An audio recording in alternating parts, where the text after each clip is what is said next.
Quand on parle de clonage d'ADN, on pense tout de suite à la science-fiction. Mais en réalité, c'est un outil bien concret qui a littéralement bouleversé la médecine et la biologie. Alors voyons ensemble comment fonctionne cette incroyable recette moléculaire. Mais avant de plonger dans la technique, dans le comment, il est super important de comprendre le pourquoi. Pourquoi est-ce qu'on a besoin de faire des millions, des milliards de copies d'un tout petit bout d'ADN? Eh bien, la réponse se cache derrière un énorme défi médical. Et voilà le problème. Le diabète de type 1 touche des millions de personnes dans le monde. Leur vie dépend d'injections quotidiennes d'insuline. Le corps humain est une usine formidable, c'est vrai, mais il ne peut pas produire de l'insuline pour la planète entière. Alors comment on fait? Il faut imaginer que pendant très longtemps, la seule solution, c'était d'extraire l'insuline du pancréas de porc et de vache après l'abattage. C'était mieux que rien, évidemment, mais l'insuline animale n'est pas tout à fait identique à la nôtre. Ça pouvait donc provoquer des allergies, et puis le processus était vraiment peu efficace. Et puis, dans les années 80, une idée de génie a tout changé. Et si, au lieu de dépendre des animaux, on pouvait apprendre à de toutes petites bactéries à fabriquer pour nous de l'insuline humaine, parfaitement identique à la nôtre? C'était le début de ce qu'on a appelé la révolution de l'ADN recombinant. Et au cœur de cette révolution, on trouve précisément le clonage d'ADN. Le principe est simple en apparence. On prend le gène qui nous intéresse, par exemple celui qui contient le plan de fabrication de l'insuline humaine, et on en fait des milliards de copies identiques.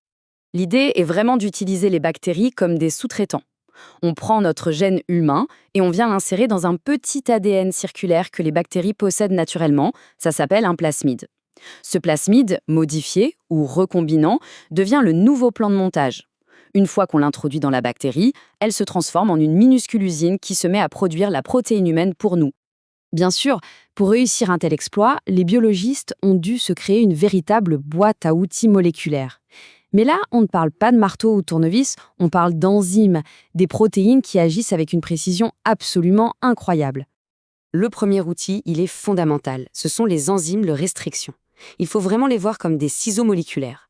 Des ciseaux capables de lire des kilomètres de code génétique et de couper l'ADN à un endroit très très précis, une séquence de lettres bien définie et nulle part ailleurs. Concrètement, comment ça marche? Prenons une enzyme très connue, EcoRI. Elle ne fait pas une coupe nette et droite. Non, elle coupe en décalé, ce qui laisse des petits bouts de brins d'ADN tout seuls. On appelle ça des extrémités collantes. Et le nom est parfait, parce que ces extrémités n'ont qu'une envie, se recoller à une autre séquence qui leur est complémentaire. Bon, si les enzymes de restriction sont nos ciseaux, il nous faut évidemment de la colle pour assembler les morceaux. Ce rôle, c'est celui d'une autre enzyme, l'ADN ligase. C'est notre colle moléculaire.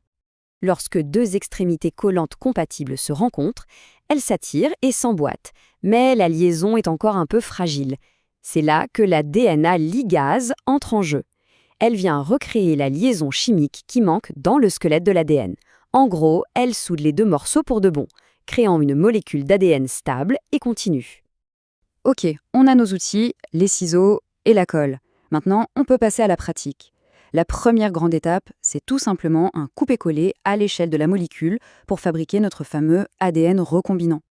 On commence donc avec nos deux ingrédients. D'un côté, le gène qui nous intéresse, celui de l'insuline. Et de l'autre, notre véhicule, le fameux plasmide bactérien. Et là, attention, c'est l'étape absolument cruciale.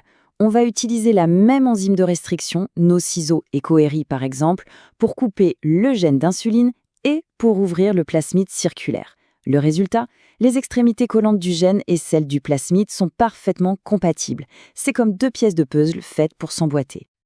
Ensuite, il n'y a plus qu'à mélanger le tout. Par simple affinité chimique, les extrémités collantes vont se trouver et s'apparier.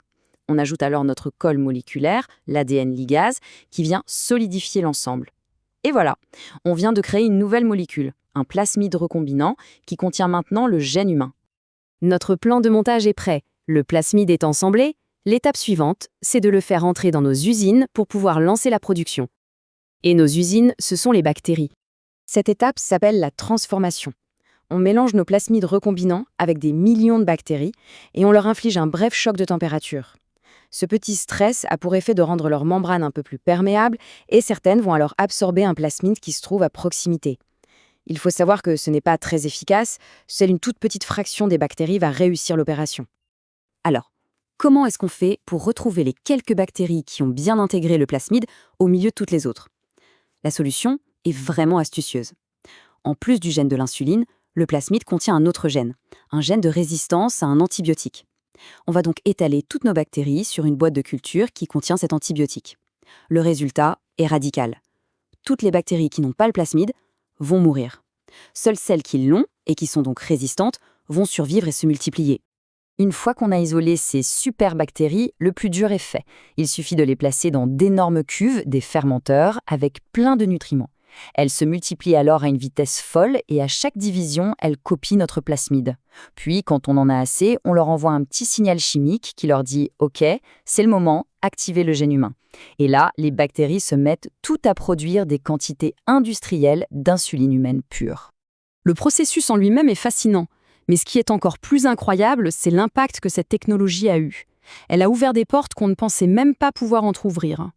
Si on revient à notre problème de départ, la boucle est bouclée. On est passé d'une source d'insuline animale, limitée et parfois mal tolérée, à une production quasi illimitée d'insuline humaine, parfaitement pure, sûre et efficace.